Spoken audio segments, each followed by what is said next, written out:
Okay, let's start the meeting. Welcome to the new IGX demo session. Let me introduce myself. I'm Chitra Tandol, Administrative Analyst for NEQIPA Unit of Workforce Development. I joined the IGX team last July. You must have gotten some emails from me and this meeting invite. I am the lead for the non-comp area of Sage and IGX, and I'm partnering with Ann Lord as the IGX administrator. Competitive grants for the IGX are led by Anne, and we are assisted with our staff, Sean Sullivan, Constant Johnson. Sean works with me on the non-comp IGX needs, and Constant assist Anne for the competitive events. And I have here with me Anne Lord, Sean, Constance, and our vendor team, Brandy Morehouse and Serena Beckman from Agate. Agate is our vendor for the IGX, and Brandy is the lead for the IGX system. I want to tell you a few things about the IGX. Sage system actually will be used for the activities for all the document related FY24 and before, and IGX system will be used only for the grants FY25 and beyond. So until all the grant vouchers reports are completed for FY24 and before, Sage will be available and must be used. And for any grants FY25 and beyond, IGX must be used. So for the next 18 months to 24 months before all the activities on the FY24 or before are completed, Sage will be used along with IGX for the FY25 needs. They both will be used simultaneously for some time. But both the systems are independent of each other.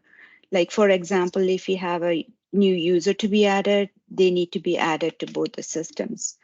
So some of you may be already using the IGX for your other projects, competitive projects, but for Sage only users, IGX will be a new system. Our goal today is to give a demo for all the areas and go over some new features that IGX has compared to the Sage. IGX is much improved and very user friendly compared to Sage, and it has a lot more new features to assist the users. And it's very easy to navigate and find the data that you're looking for. We again welcome you for this IGX demo. Brandy from Agate is going to give us the demo for IGX today. If you have any questions regarding any topics that we go over today in this demo, you can type it in the chat window. We will address it as we go along. And I'll let everyone introduce themselves from the QIPA team, starting with Anne. Hi, welcome to the IGX training for local areas. I know this is something that we did earlier a couple months ago so that you guys could test in the test system. So this will be a review for some of you that attended that first meeting. As Teacher said, we are recording this. Everyone on our team is there to help you if you get stuck. Even if you go to the recording and get stuck, don't hesitate to reach out to Teacher Sean or myself and Constance, and we can jump on a call just like this and walk you through it, because it is new to all of us. So, you know, we would be more than willing to jump on and help you all. Thank you. Sean? Hello, everyone. I'm sure a couple of you have talked to me quite a few times. My name is Sean Sullivan, and I work with the QIPA team as well. As Ann said, if there's anything that you guys need, we're happy to help and jump on a Teams call with you guys. Thank you. And Constance. Hi, I work alongside usually the competitive side with Ann, but if they're out or if they need my help, I'll also be helping you guys also. I'm kind of new to the team also, so this demo will be good for me also because I'll be learning some new stuff also probably. Thank you. Brandy? Right. And I am Brandy Morehouse. You all may have seen or talked to me over your course of working within Sage or IGX, either place. And I will be giving your demo. So hello, I am going to take myself off camera for the duration of the demo just to ensure the best quality of your streaming. And I will begin to share my screen now.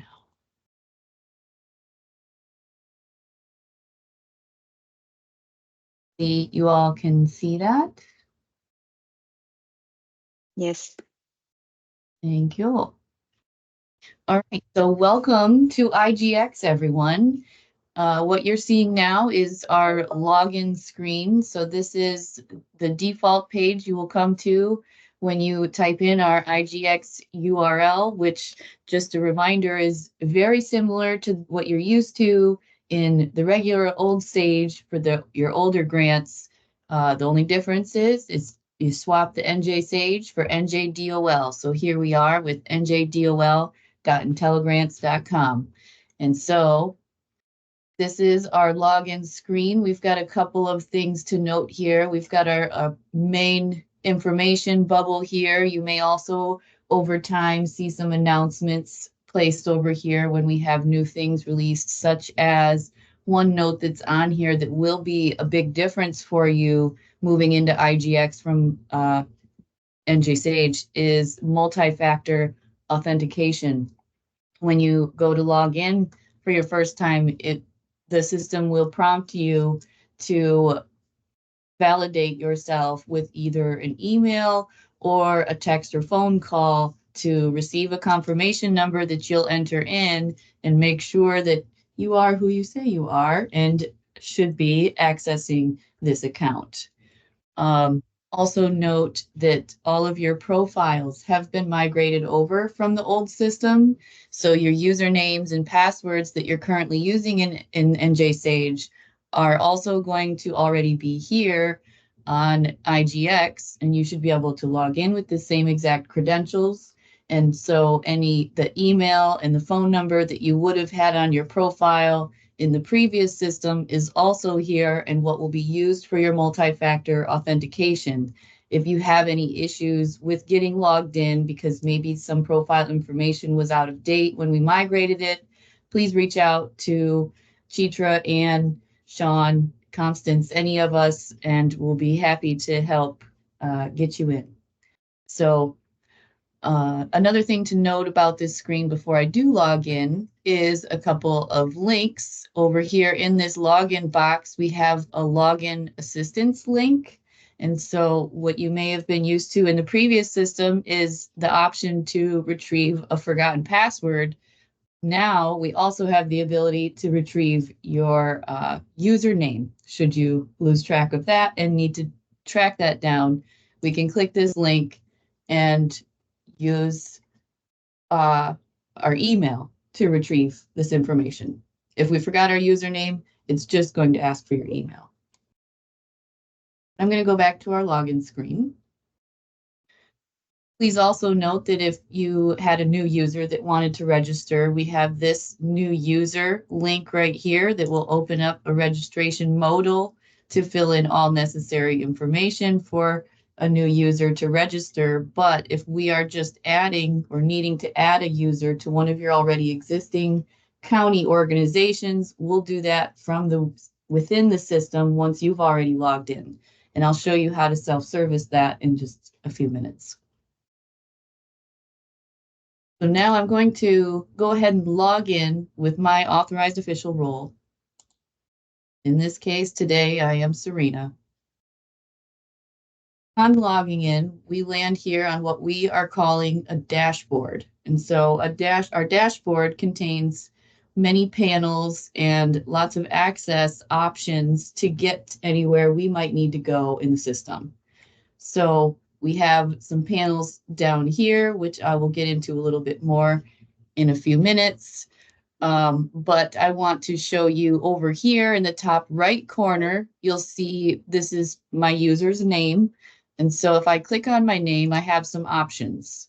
I can edit this dashboard, this view right here that I'm seeing. We can choose how this looks, move the panels around, stretch them out if we want a larger sized panel, or if we want to access our document messages, which used to be a panel in the older system already on your dashboard. It's no longer a default panel for your dashboard, but it is always accessible through this banner clicking on your name. But more importantly, I want to show you your profile. So if we click on profile, this will take you to your user's profile, which is very similar to what you had in the old system. Scrolling down to the bottom, you'll see we have the option to edit our password if we need to. But more importantly, what's different here is we can see our organization information and links a little more easily available compared to the old system. So on my right side, I'm seeing a little modal that explains my user's association with organizations. So in this case, my user Serena is associated with my test organization, but I'm also associated with the Jersey City organization. And again, this is just a test account. This is on the test site. This is not real life. So please do not take any offense, Jersey City, if you're on with us today. But this is just for testing. So we can see I am associated with both of these organizations with this role since this date, and I was assigned by this person. If that association was inactivated and perhaps I am no longer going to be associated with Jersey City, but I will stay with my test org, we would see that inactive date here, and this would always still stay with my user for reference. So then if we move over to the left side of the screen, we see we've got some other options. And so we call this a navigation panel, auxiliary navigation panel officially. You can just call it your nav menu that lists out links to other screens that you can access from your profile. And so we see both of those organization names that I'm from over here. Note that there's a little caret here. We can collapse and expand if we only wanted to see one org at a time. But from here, we can click into any of these screens, and I'm going to just go into organization information. So I can click here, and this is the generic organization information screen that you would have seen in the old system by clicking on My Organization. From here, we can also access, most importantly, I think, organization members.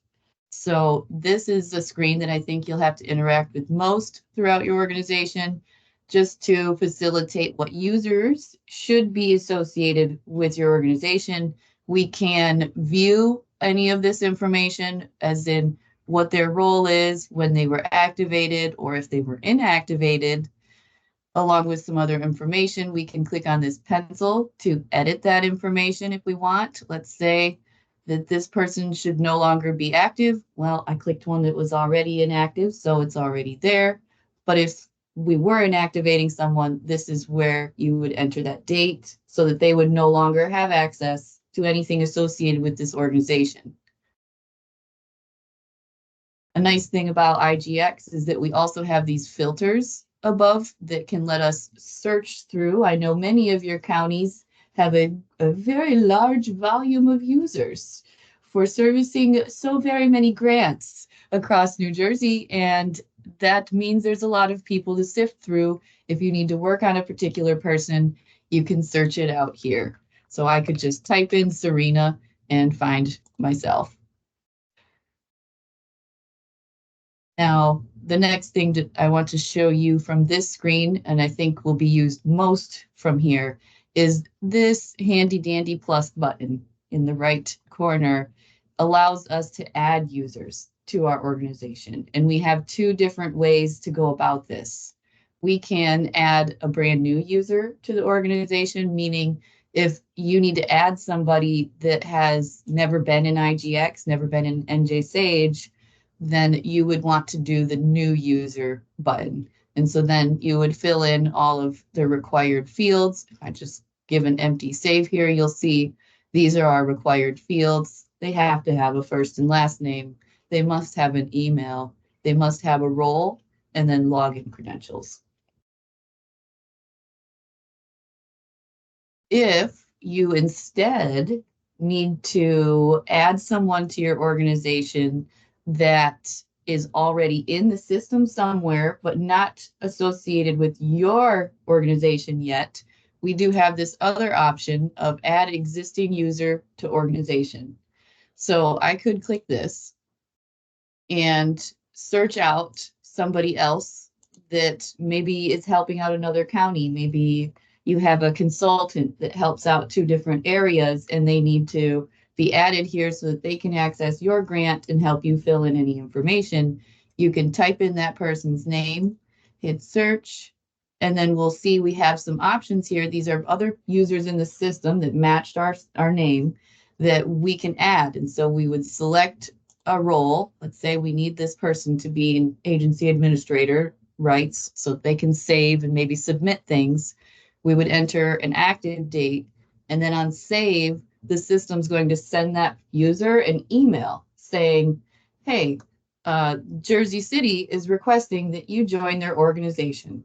Do you accept? And then there will be a link that will automatically take them into the system and thereby accept that offer to be a part of that organization so that they can now be added to those related documents and work on any of your grants or reports that you might need them for.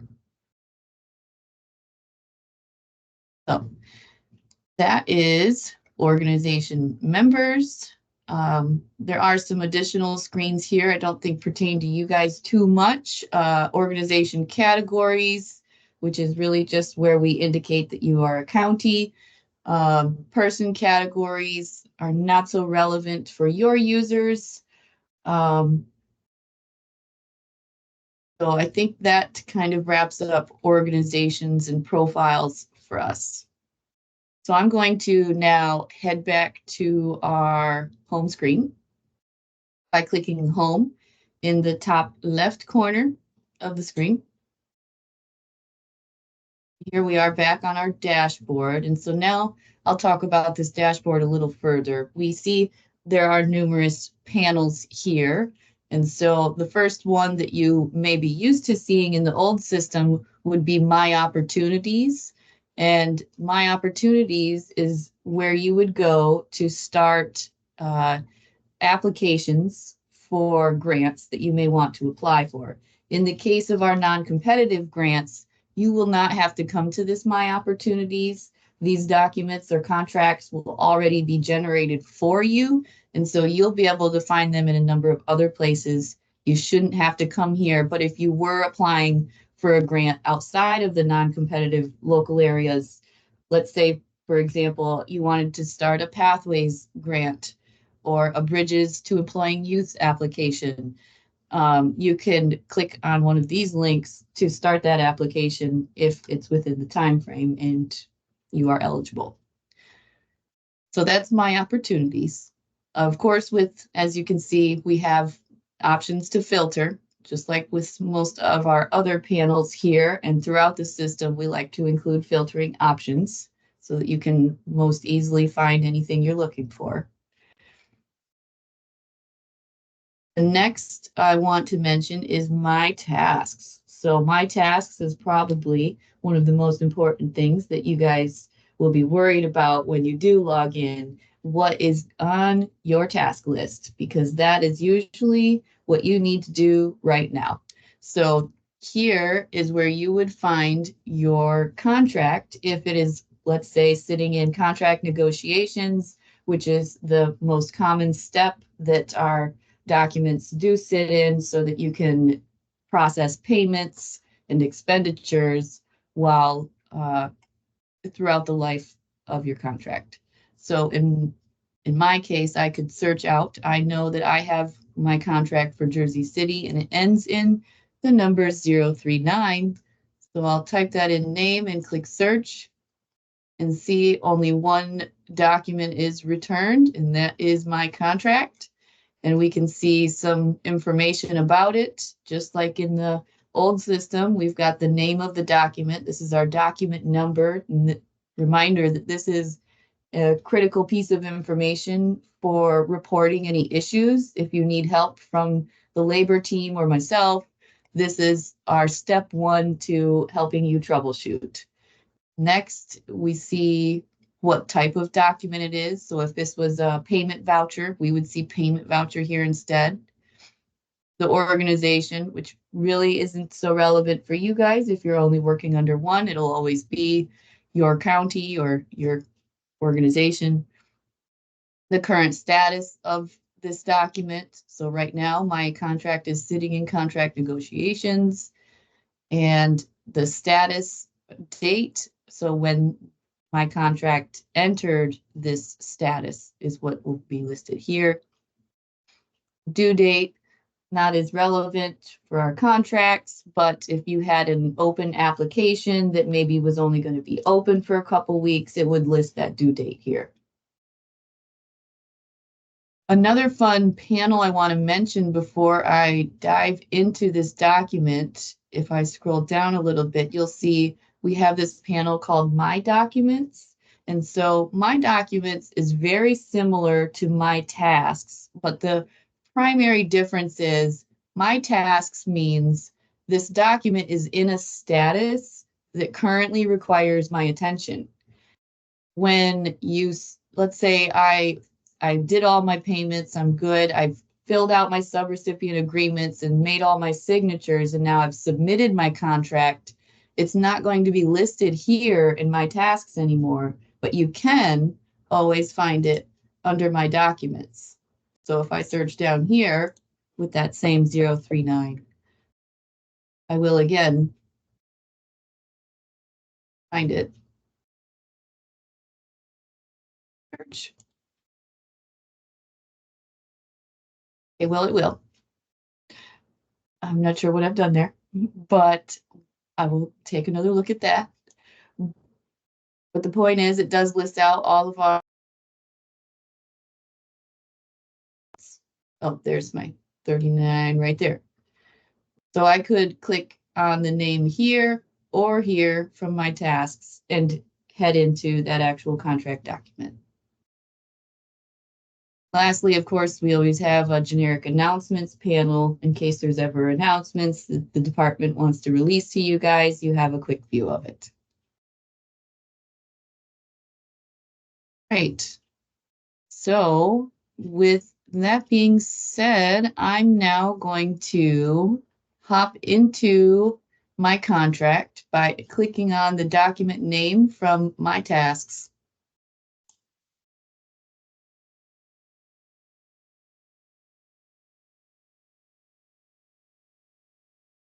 Okay, so once you click on that document name or number, we come to what we call a document landing page. In the old system, you may have seen this referred to as a snapshot or a document snapshot. So here we're calling it a landing page because it's where you land when you click on that document name. From here, we can see a number of things. Every document will always have this standard panel at the top here that lists some generic information about your document, such as what template you're on. So this is a 2025 non-competitive grant. Your document name, the number we clicked on, the status, my role on the document. This can be important if you have a user with multiple roles, because in IGX, we do have the ability to assign more than one role to a particular user. So if you have more than one role on your user profile and you are perhaps assigned to a document with the wrong role, you'll be able to identify that by looking here at what your role is assigned on this document. If we scroll down a bit, this part should look familiar from the old system. We've got some generic information about our organization, such as the address, the authorized official assigned to this document, and some other high-level organ information.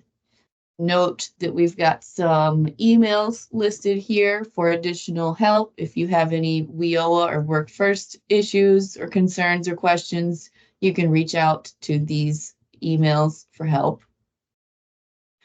Then we have some allocation chart numbers. So you may notice that there are 2 blank columns here.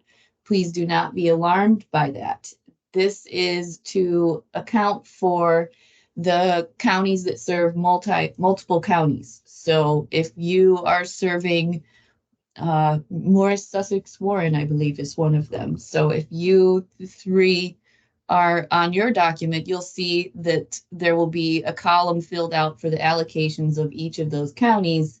If you are just a single county, you will only have that first column filled in. So this should look pretty similar to the old system, aside from those blank columns. We can see our allocations for each funding type and a grand total at the bottom. Reminder that this is a test system, so this is just some made-up numbers here. Please don't read into that too much. So from here, the next thing I want to show you now is within our navigation menu on the left side, this light blue list of forms. This used to be called your forms menu within that little green dot when you were looking at your contract document in the old system. Now these forms and tools, all of those items that were under those green dots are listed under this navigation menu. So we see here we've got forms, but if I was to collapse that or just scroll down, you'll see I also have tools. And if I keep going, status change options and related documents. So all of these things are compiled into this list for you to navigate to through this menu. So before I dive into all those tools, I'm going to scroll back up. Let's start with a page you should all be familiar with, applicant information.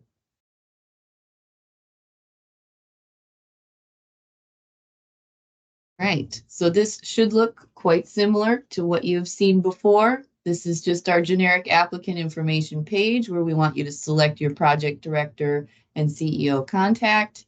Just like in the old system, if a field is required, it's going to be marked with that red asterisk.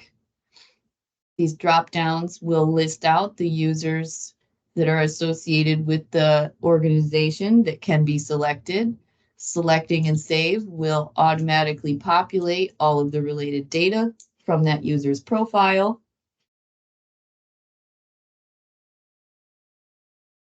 And please note that if I was to save this without entering this information, I should get an error.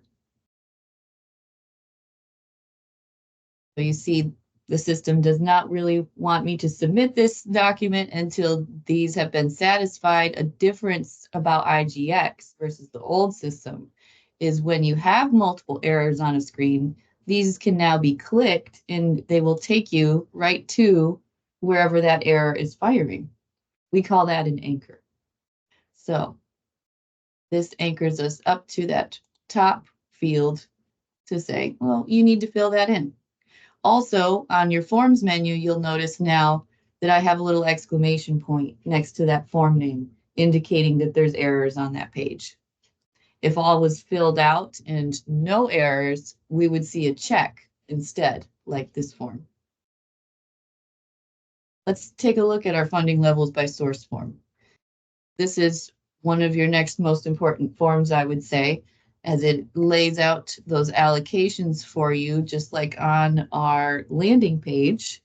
We can see the breakdown of what funding we are receiving for each of the line items that we are receiving for, along with a grand contract total at the bottom.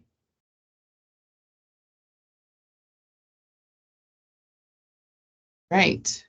So that's funding levels by source, should look very familiar, similar to the old system, maybe just a little more spaced out. Next, we have our project location page. Again, this one should be similar to the old system, where it's just a list that you will select your county.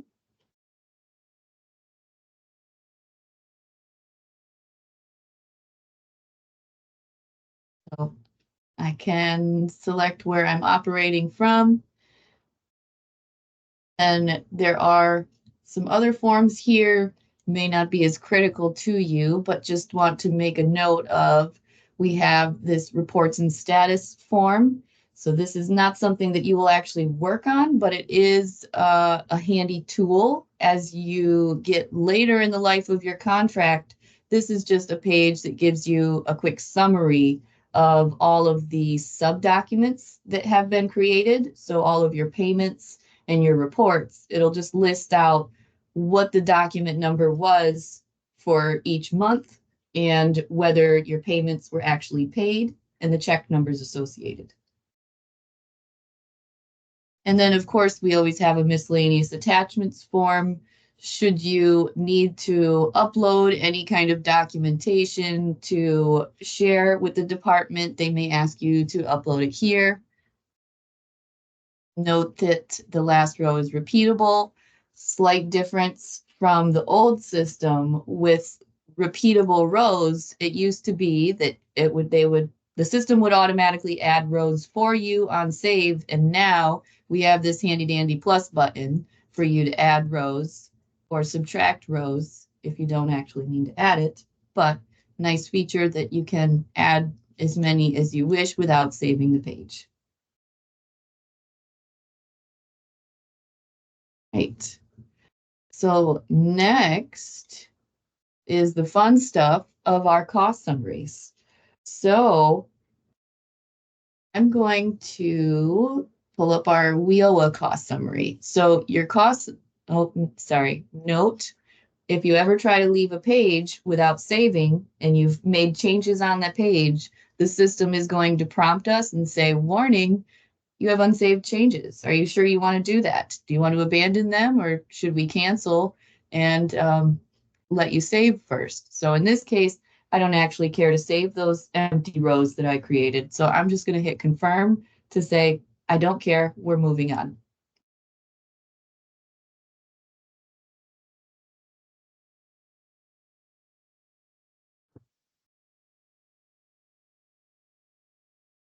Oh, and I was impatient with my clicks. All right, so cost summaries. These screens should look just like they did in the old system, with the exception of WIOA, because we did have some changes with youth work experience. Before, we had a separate little table to capture youth work experience amounts below the table, and they have now been moved to be columns within the table. So please note, that is the main difference out of all of your cost summaries. This is the only change so far this year. So as before, we can see our line items and we can fill in all of the allocation amounts we need to. We can see our percentages totaling up at the bottom as we save information. And just as in the old system, this information can be filled out and updated while you have reports in process. If you have an expenditure report in process and you need to make an edit here, saving this will update your expenditure report form as well.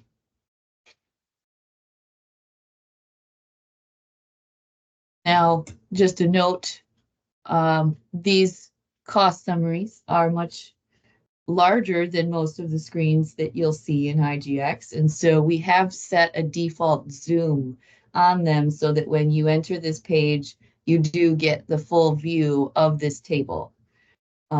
Please note that, of course, you can zoom in however you go about it, whether that's a Control plus with your keyboard or Control and scroll. We can go in and out. And if we do scroll in, please note that the system does automatically create this little scroll bar at the bottom. So if your screen is maybe smaller and it's a little hard on the eyes and you need to scroll, zoom in, just note that you have that scroll option down there. I'm gonna bring it back out now. Right. So that's cost summaries.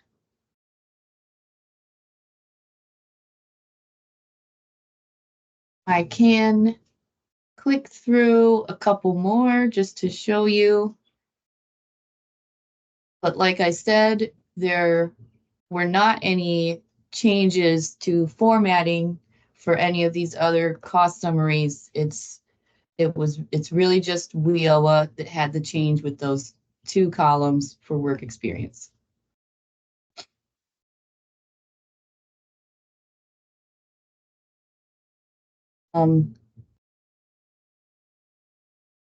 Feel like I have gone over a lot of information. So I'm just going to take a quick pause point to see if we have any questions, Anne or Chitra, that we need to address before I move forward. Have you seen anything I should slow down I've been for? answering them as we go. Okay, Unless anyone else wants to, enter any more questions on this section, we'll answer them as we move along.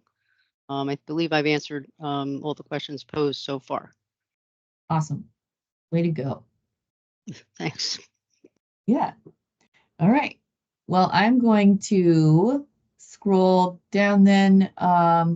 Notice of awards is a form that I know everyone will want to see. So this is the screen that lets you access your notice of award letters. So as you should be used to, we've always had this notice of awards form. It's located below your cost summaries in this navigation menu. And when we click on it, we can see we have a section for every potential process that your awards could go through. If your awards have already been awarded, so no longer pending any internal executive review for the department, you would see them listed here under notice of awards. And this blue is our links to those individual letters. So I can click on this and the system will automatically open up that letter for me.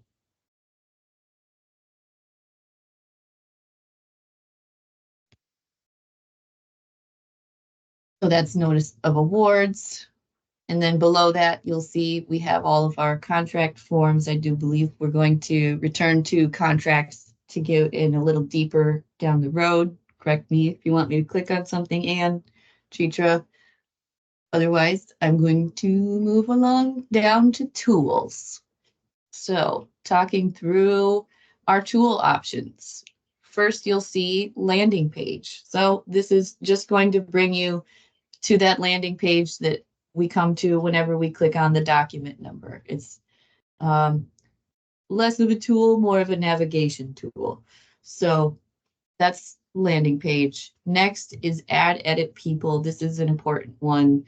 This is similar to your organization members, where it lists out everyone associated now with our document instead of the organization. So in my case, Serena's the only one that's been assigned to my document so far. If I wanted to add people, I would use that handy dandy plus button in the top right corner. I think you guys are all going to start saying handy dandy plus button as you use the system now to add users from your organization to your contract if you need to, or invite users. In the case of, let's say, a consultant, if you had somebody that is already in the system that you want to come help you out on this document, we can invite that user. And just like with the organization members, the system's going to send them an email saying, so-and-so invited you, click here to join. And the system will automatically take them in and add them to the document. And also note the little pencil here will also let you edit the association for any users listed on this document. So if I was not Serena, I could edit Serena and say, you can't be active here anymore by entering in an inactive date through that modal. That's add edit people. Next, we have a status history. This is a nice tool that shows you all the process steps that your document has gone through throughout its life. So from the moment that the department initiates your award, that will be logged in here, exactly when and by who. And then we will see every process step that happens after that, which is also nice if you're in a review period where you have submitted your contract, let's say, and you're looking for how far along your contract is, and with the department, you'll be able to see that status listed here, along with any notes. If there are any particular notes, let's say your contract was sent back to you, or your maybe your report was sent back to you, and the department is looking for you to modify or edit a particular page or value, they can leave a comment as they're changing the status, and that comment would be logged here under notes with that process step. Also, any notes left with a status change or with a form will all be rolled up into the tool that we call Notes under Tools. But I'm getting a little ahead of myself there with the notes, so I'm going to just continue in order here. Date modification is really if your track dates were changed after they were already set, and this would only be done by the department. You wouldn't be able to make such edits, you would just view it. Next tool is an attachment repository. So this is a nice tool that will roll up any document that you've uploaded to your contract on any of the pages. This tool will roll those all up into one list for you. Currently, my contract doesn't have any uploads, so I don't have anything listed here. But if I did, you would see a record for each of those uploads and the ability to zip them up and export them all together if you needed to, or choose which ones you want to zip up and export. Notification summary is similar to something you had in the old system.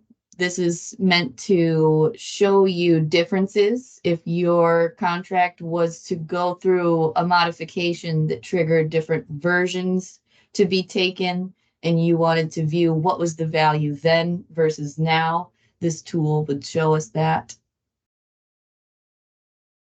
Document validation is the next tool we have, and this is similar to something we had in the old system called check global errors, but it's just called document validation now. And what it's doing is it's looking for any error checks that are firing on our contract right now and telling us if it would prevent us from changing the status. So as we can see here, my document has quite a few errors left on it that still need to be addressed. And we can see what is that error that is firing? Is it going to prevent us from changing the status? And then these form names are hyperlinks that can take us directly into those forms to address those errors. So this is a nice tool to use before you're about to submit a document. If you think that you're about there and ready, it's a good idea to run this document validation just to check and make sure there aren't any other lingering errors that maybe you missed and would stop you from proceeding.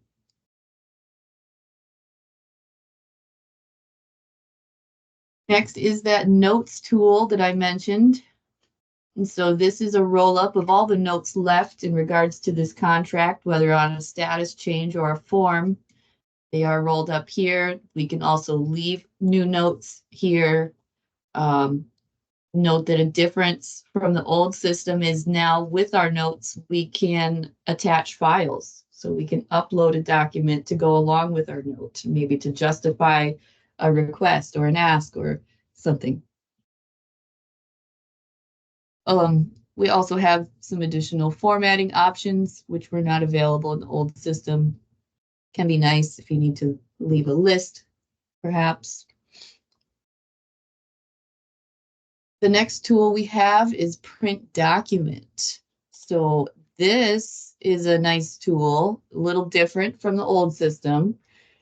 You could print individual forms in the old system, or you could do a full print version in the old system. But what we can do now is say, we want any variation of a mix of pages. Maybe we want to include these pages, or we want to include them with attachments. But we could also say, maybe we want some blank copies. We want a blank version of all of the cost summaries so that we can handwrite some information and then load it in. We have the ability to configure a print version to your liking. And so you all will have the ability to select these buttons as you wish to include or exclude as much as you want when you are printing.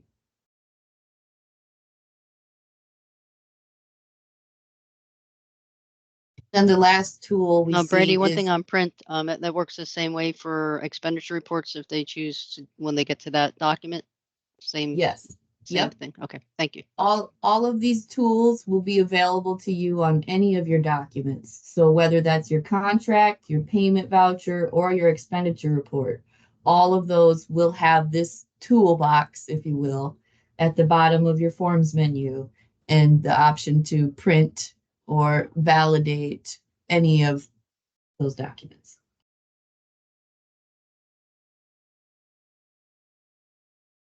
So now I'll show you document messages. So this is a tool that will let you send out or respond to messages that have been sent within the system from other users associated with your document. So this feature lets us, with our handy dandy plus button, create new messages if we wanted to, let's say, send a message to our contract administrator or program staff from the department. We could click this to go through the prompts of creating a message and sending to them.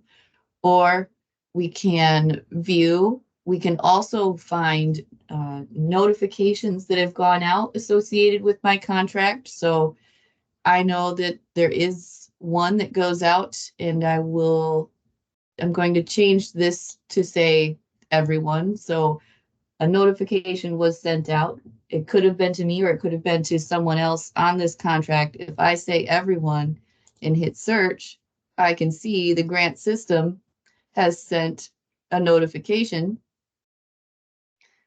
to say that this contract has made it through the NOA department approved status, meaning my allocations have been awarded and I can start making payments.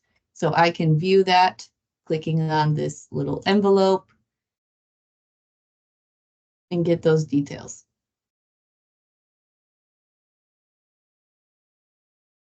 So next in our forms menu, we have status options. So this is going to be relevant to whatever document you're on and whatever the status of that document is. So because we are currently in contract negotiations, which you may have noticed me coming up to this top number up here, if we hover over this document name, we can see some additional information similar to what we saw on our dashboard and our landing page. We got our template name, our status, organization, my role, etc. But the important thing is that status. So we're in contract negotiations right now, which means that our only status change option as a grantee is to submit the contract. So I have one option listed here under status options that says submit contract. So if all of those errors that were mentioned in my document validation were satisfied, we could click this to actually submit and change the status. A reminder that you'll always be prompted with the option to leave a note with that status change. And just to reinforce, that would be your authorized official. That's the one that has signature authority to sign contracts, would be hitting that submit and also signing on those contract pages. the agency administrators, most of you that are on this call that do, you know, the work, you can fill out those application pages and send those pages, but the contract has to be signed by that authorized official. Yep. And that authorized official should be the person that was selected on your applicant information page.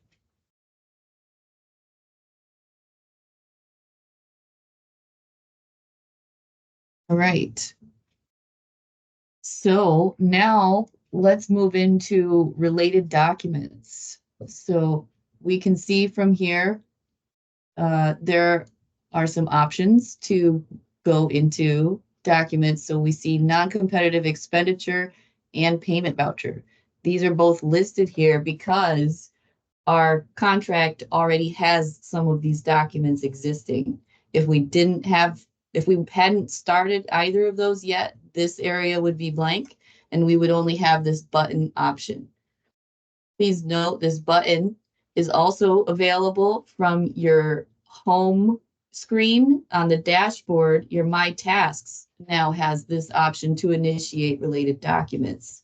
So this is how we're now starting our payment vouchers and expenditure reports. So if I was to click this, we get a little pop-up modal that has some different options because this tool is able to work from any of your documents that you're associated with. So by clicking this here while I'm on this document, the system will default the parent document with my contract number.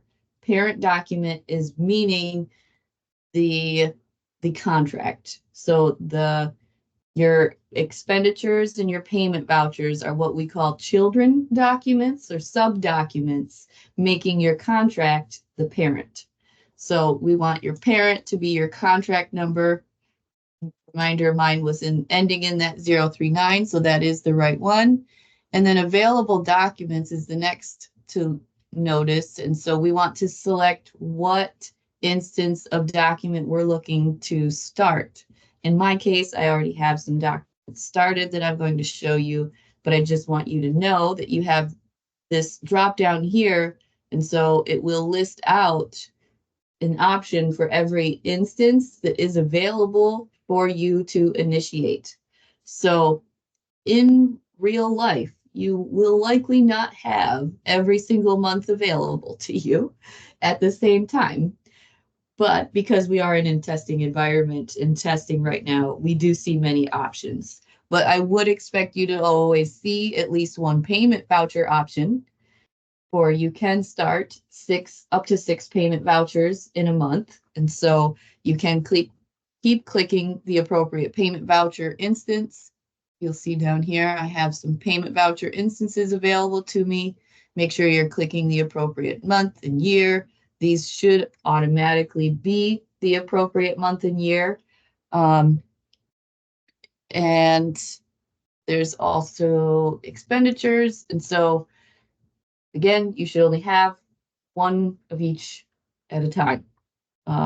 Based on availability, I'm sure there could be some times where there's overlaps if perhaps something is sent back to you or you were requested additional reporting from the department. They will make that option available to you in this dropdown. So once you have what you want to create selected, you can click that create button and the system will generate that expenditure report or that payment voucher. In my case, I know I already have these documents created, so I'm going to now just show you how you get to them once they already are. So that was our initiate related doc button under related documents. Reminder, it is on your home screen attached to the My Tasks. Below that, you see now we have a couple options. I'm going to start with clicking on payment vouchers. So when I click on this, we get another side panel to pop open, listing out every document we have created under that template or process. So if I was to click on expenditure, you'll see I have two options here because we've had two expenditures throughout the life of this contract. And we can see the status to help you identify which one you might be looking for. It also lists out the instance that that document was related to. So this was my June expenditure report. So it's listed under June expenditure report instance.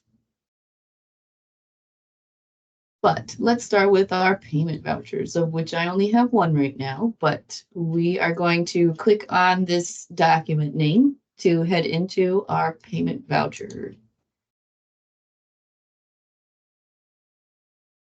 When we first click on it, we come back to, again, a document landing page. So this is just your generic landing screen. Whenever you click on a document name, that gives you that high-level information about it, such as what type of document it is. In our case today, now we're in a payment voucher. So it says payment voucher here, and we can see our document status also indicates payment voucher, as this voucher was already approved.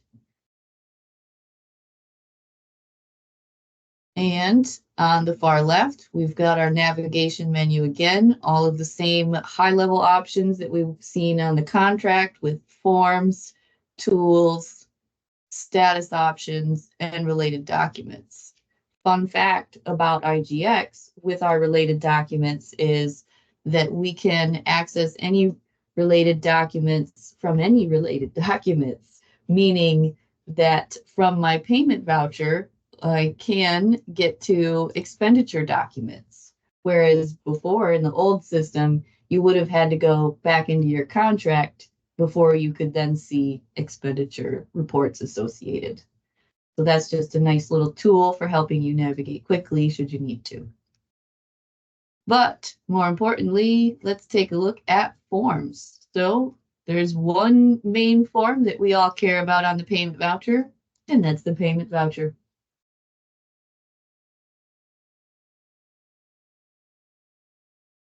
Right. So this should look very familiar and similar to what we had in the old system, maybe just a little larger, a little more spaced out, but it is the same in that we have all the same funding types listed out. You'll have a field for each. Note that if there's a fund that you are not awarded for, let's say you didn't get any We Owe a Youth money, then this cell would be grayed out and you would not be able to enter any numbers in here. Just like with the old system, we do have this set up to automatically transfer. Any values that you enter in this chart are going to move their way down into the two charts below so that you don't have to type that in repetitively. What you will have to do, though, is still check these declarations to attest to this information and certify.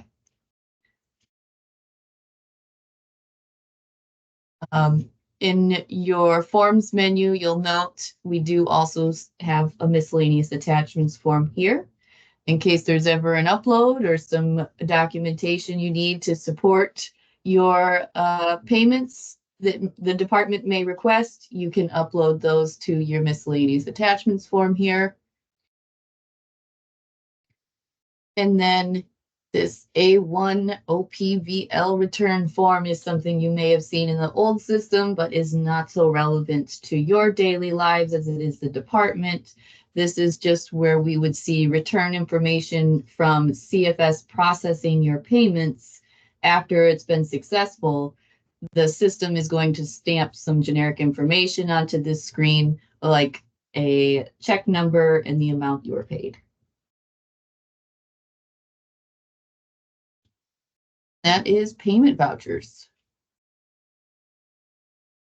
Now going to move into our expenditures. So like I mentioned before, under related documents, we can get back to our contract, which in the old system was required to get to our expenditures. But since we don't have to take that leap this time, we're going to go straight into expenditures from our voucher.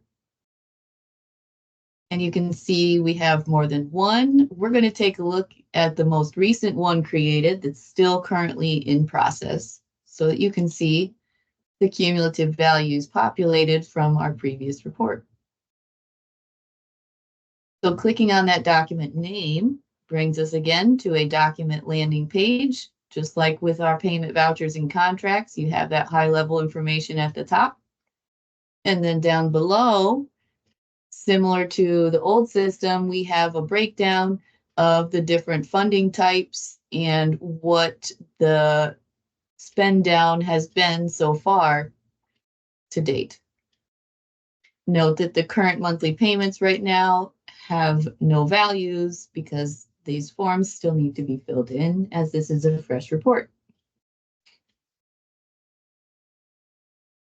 All right, so looking at our forms menu now, this should look familiar and similar to what you have in your current system. Note that this is a test case where we were granted all of the different funding types. So we have a lot of different forms here, but if you were only awarded a fraction of them, you would only see the screens for those that you're awarded for. So knowing that We Owe a Youth is really the primary funding type that received changes this fiscal year, I'm going to load our We Owe a Youth expenditures page. But all of these other screens should still look just as they did in the old system. It's just that now we're in IGX and your navigation is different.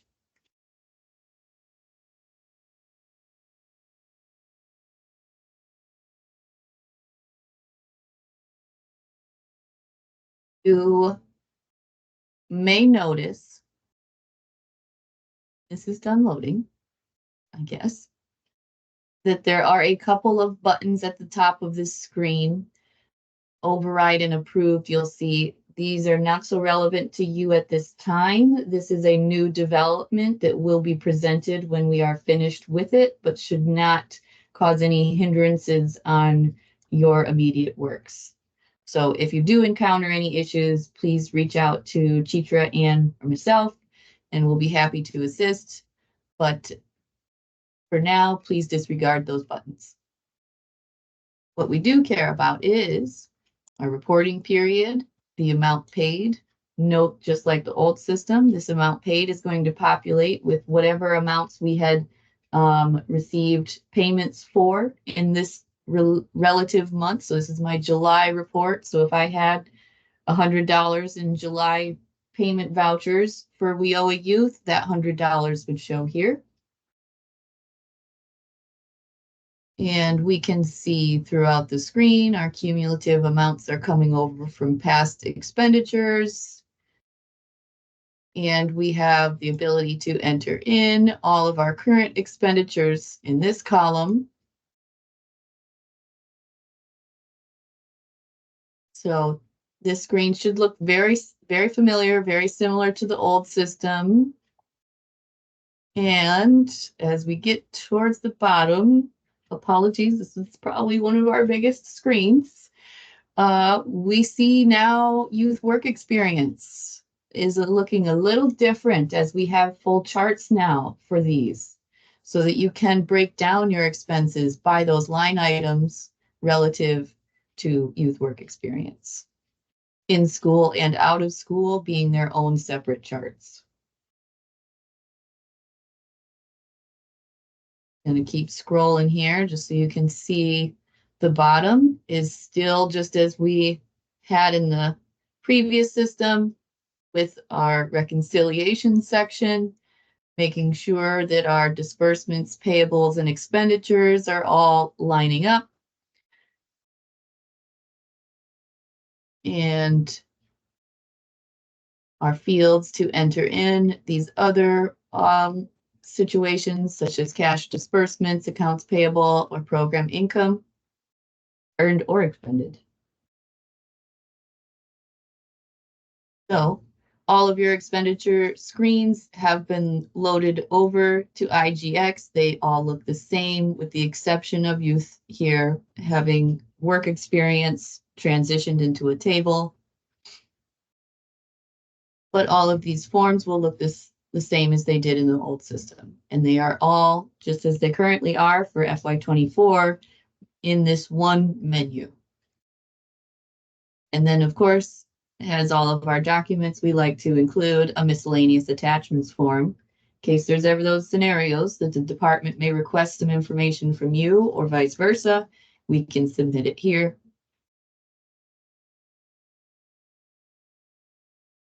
And that is expenditures.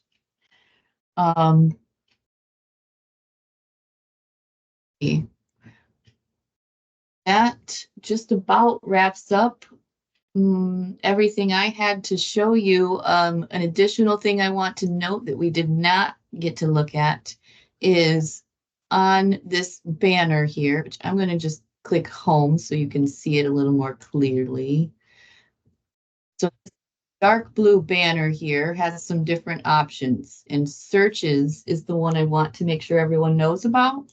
So under searches, we'll see there's a number of options. The first one listed says recent documents. And so this is a handy tool that lets us have a quick access to any documents we've been on recently. It will list up to the most recent 25 documents. So the more you have, the more you'll have to scroll to get the further away ones. But the most recent document I clicked on is going to be listed at the top.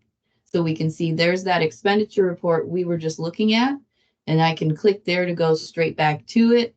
We can also see there's that payment voucher I looked at right before then, and our contract right before that. So this is just a handy way to quick access any of the documents you might have reviewed recently. Additionally, just like our My Documents panel here on the dashboard, we also have a search tab for My Documents. So your panel down here on your dashboard is intended for those parent documents, the contracts, your applications, those types of documents. But this search tab will let you search out any document that you are associated with, meaning maybe you need to find a payment voucher that was submitted and approved years ago. You can find it here. Well, years ago, granted that those years ago were an IGX, meaning years from now, you want to look at old information, you can use this to search it out. Or at the point in which we do finish up in that current NJ Sage system, we will eventually move your data over and you will be able to reference it here. So eventually all your information should be searchable through this tab. And like I mentioned before about that initiate related documents option, we can see that here on my tab, we have that same button still.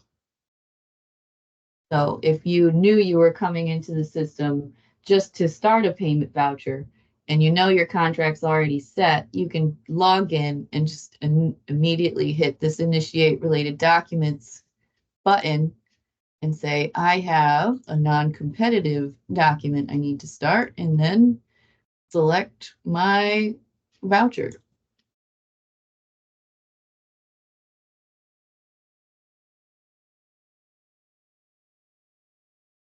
Right.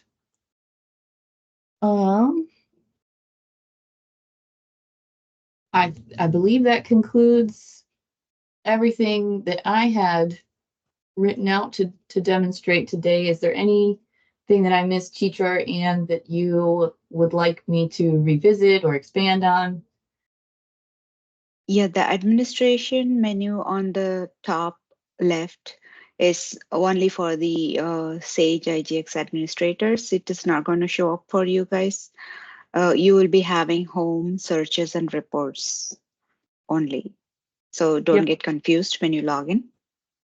Yep, you'll only see what you will have access to. So yes, as I mentioned, this is a test user and account and system, and so I have a little more access than maybe everyone else will.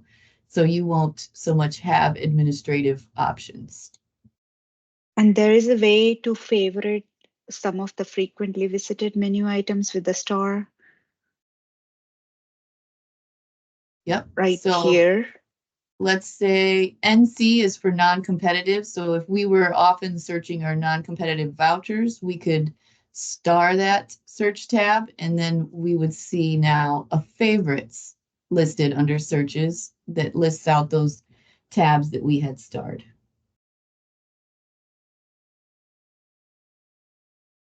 This will be very handy. Yeah, I love my stars. Yeah, instead of searching through all the menu items.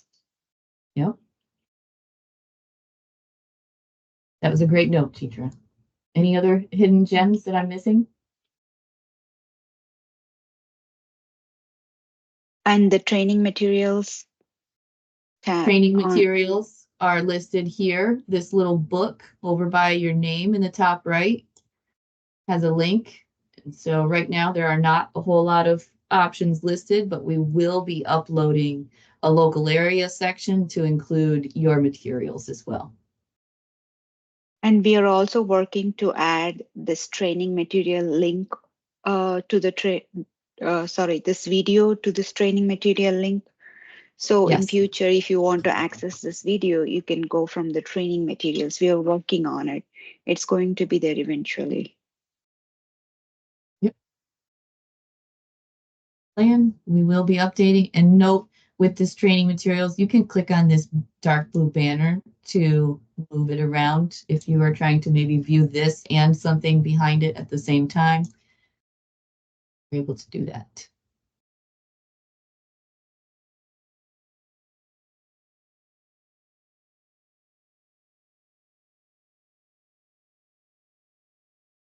Right. And I so did actually answer all the questions in the chat unless anyone has any questions. I don't think I missed any of the typed questions. I got some thumbs up signs on the answers. So just so you know that thank you, and the chat questions were answered.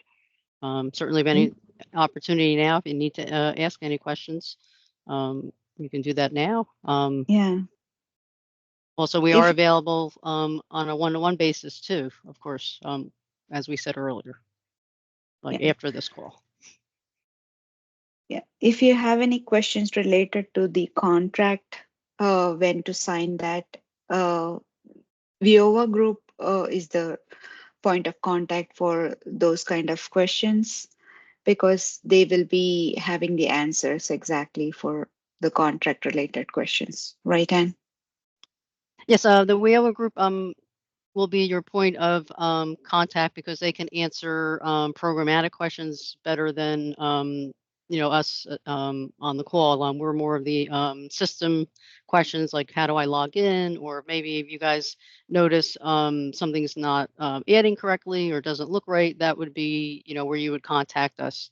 Programmatic questions is the WIOA group or the WFNJ team, work first team, for programmatic questions.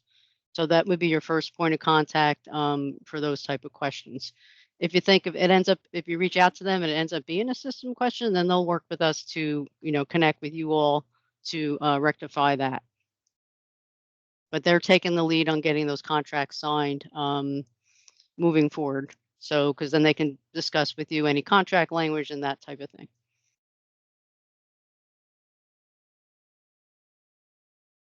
And any amounts that is not showing up right or anything that you expect is showing wrong information, those also has to be going towards your VOA powered and new and Workforce NJ group.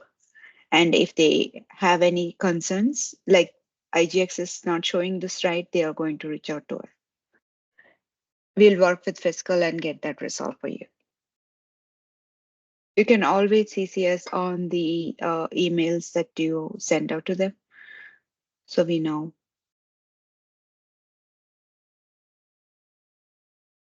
And anybody has any questions,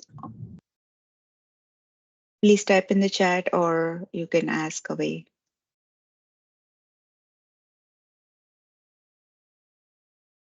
This recording will be available for you to go back and view it later on. So please utilize it or share it with anyone who has not participated in this demo. It will take a few days to get this uploaded into the system. We have to work with our web unit to convert this to the format for us to provide to Brandy and her team. So I wouldn't expect this video to be live in that training section until next week sometime, because we have to work with the web unit to make that conversion. So that may take a couple days. But the recording will be available in this meeting chat In this meeting, itself. yes. Yes, but if you're an So outside person, I don't think it opens up for you. That's sometimes people have access. If they weren't in the meeting, they may not be able to open it up. yeah, I am Right. not sure how you will have access to that meeting in this chat or not. If not, then just wait for If a you few need days. to share with somebody outside of this meeting Mm-hmm. before we have it posted in the training materials, I would suggest downloading it and from the meeting chat and then sharing it. Because once you've Yeah. downloaded it, you should have your own personal copies that you can share without restrictions. Yeah, there is a download option in the video recording that you should be able to download. Yep. Any other questions from anybody? Seems to be everyone quiet.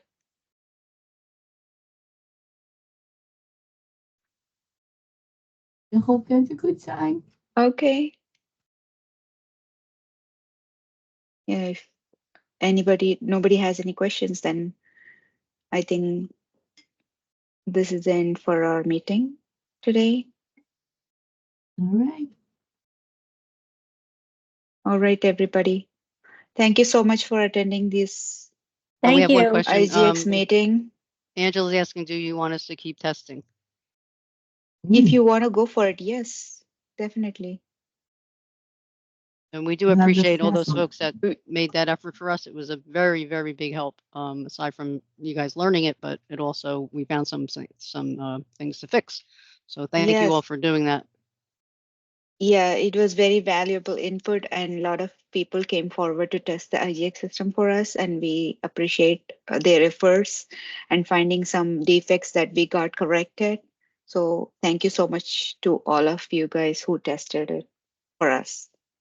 I guess we should have led with that. Big thank you. Sorry, guys. Yes, thank you everyone for your feedback and inputs. We want this to be the best that we can make it for everyone, and we can't do that without your input.